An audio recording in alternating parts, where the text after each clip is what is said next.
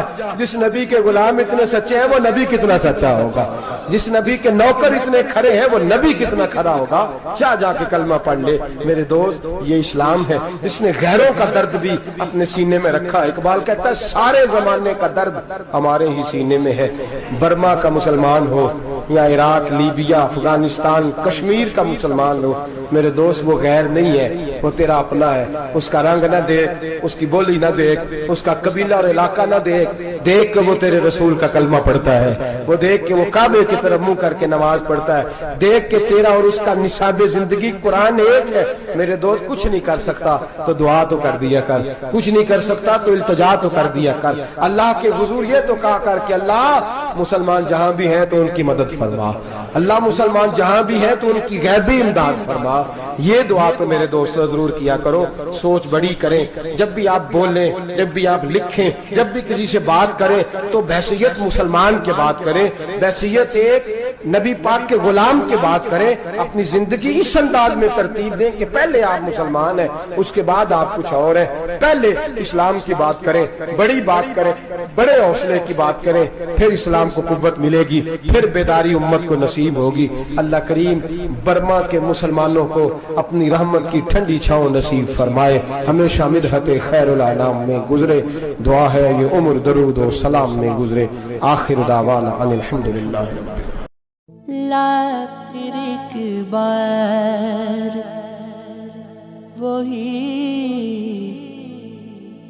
باداؤ جام ساکی،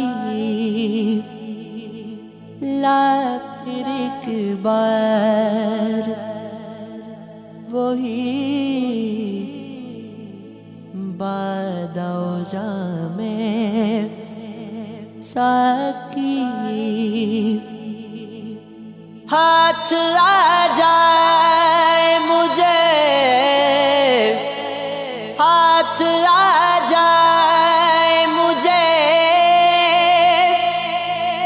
میرا مقام ساکی، لا پھر ایک بار وہی باداؤ جام ساکی۔ 300 سال سے ایسے ہیں ہند کے میخانے بند 300 سال سے ہیں ہند کے میخانے بند اب مناسب ہے تیرا فیض ہو عام ساکی اب مناسب ہے تیرا فیض ہو عام ساکی